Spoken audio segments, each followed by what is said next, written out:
Hey hi guys, this is Chris. So ఈరోజు ఇంకొక topic తెచ్చేసిన. ఏంటంటే చాలామంది అడుగుతారు, నా ఫ్యూచర్ స్పౌస్ క్యారెక్టరిస్టిక్స్ ఏంటి, నా వైఫ్ ఎట్లుంటుంది, బాగుంటుందా, హైట్ ఉంటుందా, అందంగా ఉంటుందా, లగ్జరియస్గా తిరుగుతామా, కార్లు ఉన్నాయా, పైసలు ఉన్నాయా, నేను ఫేమస్ అవుతానా, ఇట్లా.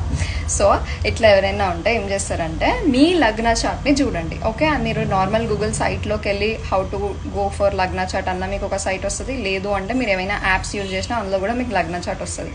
అందులో ఏం చేస్తారంటే సెవెంత్ హౌస్ని చూడండి. Seventh house is particularly for a future spouse.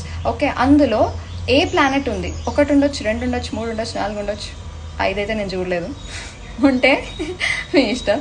So ఆ ఉన్న ప్లానెట్స్కి అసలు ట్రేట్స్ ఏంటి, ఆ ప్లానెట్స్ అసలు ఎట్లుంటారు అనేది నేను కింద క్యాప్షన్లో డిస్క్రైబ్ చేసిన, అది చూడండి. ఒకవేళ అసలు అందులో ప్లానెట్ లేదు, సెవెంత్ హౌస్లో ప్లానెట్ లేదు అనుకోకండి. సెవెంత్ హౌస్లో ప్లానెట్ లేకపోతే ద నంబర్ ఈజ్ 7. ఓకే, దాని లార్డ్ని చూడాలి. ఇప్పుడు మీ దాంట్లో రాశి ఉంది,